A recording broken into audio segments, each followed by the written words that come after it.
On a quiet night, shrouded in an unsettling stillness, a man named Arthur found himself alone in the old house he had recently inherited. The house, with its creaking floors and long, shadowed corridors, had always felt like a relic from a forgotten time, a place where secrets were woven into the very fabric of its walls.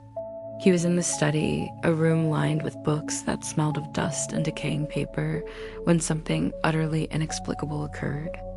On the wall opposite his desk, a surface he knew to be completely bare, a door began to materialize. It wasn't a sudden appearance.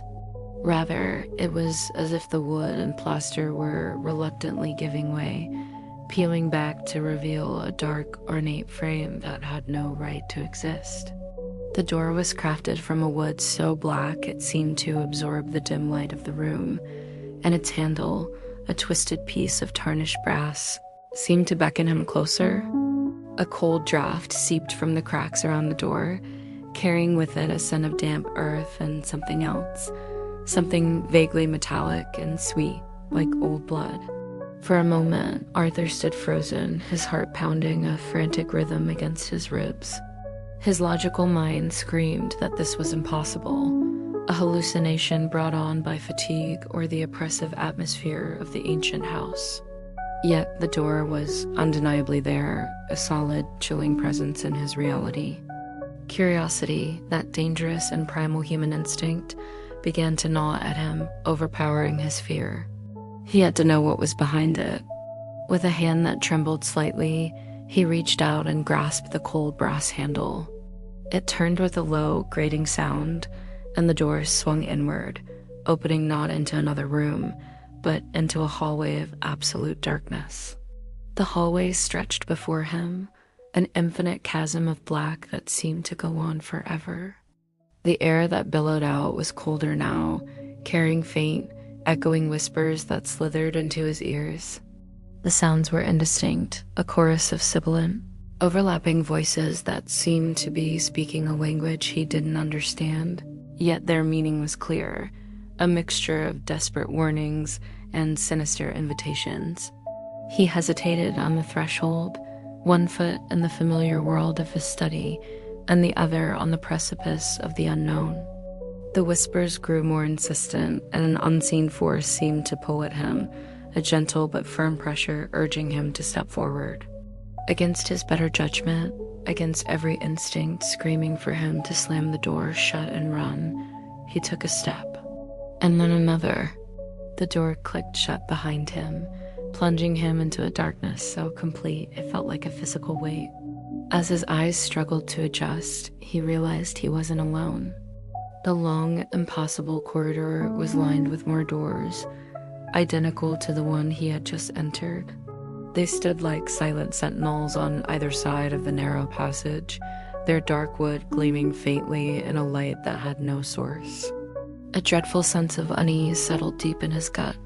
He chose a door at random and pushed it open.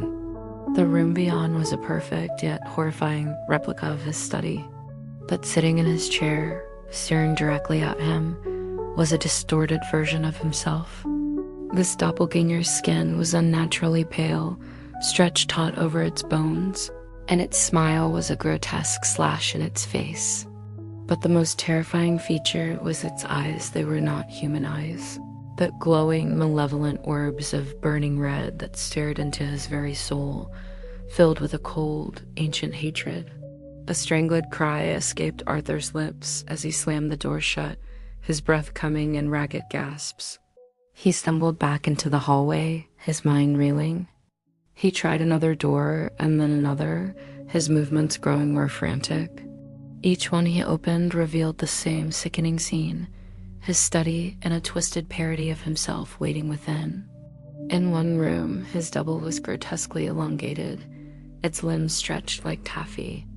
In another, it was hunched and feral, its fingers tipped with sharp black claws. In a third, its face was a swirling vortex of shadows. And from every single one, those same glowing red eyes watched him, their gaze piercing and filled with an unspeakable menace. The space around him began to feel fluid, unstable. The hallway itself seemed to warp and twist, the walls bending at impossible angles, the floor shifting beneath his feet like quicksand. He was trapped in a labyrinth of his own reflection, an endless repeating nightmare from which there was no escape. The whispers grew louder, no longer just at the edge of his hearing, but now screaming directly into his mind, mocking his terror, celebrating his despair. He ran, his footsteps echoing unnaturally in the distorted space, but the hallway seemed to stretch endlessly before him, the doors multiplying, the red eyes following him from every direction. He was losing his sense of self, his identity bleeding away into the countless monstrous versions of his own image. He was no longer just Arthur. He was the twisted man, the elongated man, the shadowy man. The very concept of who he was began to dissolve. At the peak of his terror, when his sanity had frayed to a single tenuous thread, he found himself back in front of the very first door he had opened, the one leading from the real world. Hope, a desperate, fragile thing, surged within him. He lunged for the handle, his fingers closing around the cold brass. But as he tried to turn it, the door itself began to change. The solid wood seemed to melt and ripple, transforming into a murky, semi-translucent surface like a pane of smoked glass. And from within that glass, a hand began to emerge. It was not a human hand. It was formed from writhing, coiling black smoke, its fingers long and skeletal, ending in sharp, jagged points. The smoky apparition solidified, its grasp impossibly strong, and wrapped its chilling fingers around his wrist. A cold that was not of this world shot up his arm, freezing the blood in his veins and paralyzing him with an absolute soul-shattering horror.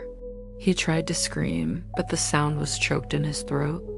The hand tightened its grip, and with an inexorable, terrifying force, it began to drag him forward, pulling him into the door, into the swirling darkness beyond. He was consumed by the shadows, his body dissolving into the smoky blackness as if he had never been. Silence descended upon the corridor. The whispers ceased, the red eyes vanished. The entire impossible hallway, with its countless doors and distorted reflections, folded in on itself and disappeared.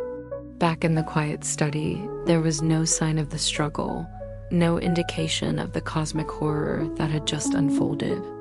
The ornate black door was gone. The wall was once again a smooth, bare surface of old plaster. The only evidence that anything had ever happened was a single, faint, black handprint scorched into the cold wall where the doorknob had been. It remained there, a permanent, silent testament to Arthur's horrifying end. From that day forward, a legend began to spread among those who dared to whisper of such things, a cautionary tale passed down in hushed tones. They say there are doors that appear where they should not be, doors that lead to places beyond human comprehension. But these are doors that should never, ever be opened because they lead only to a horrifying end.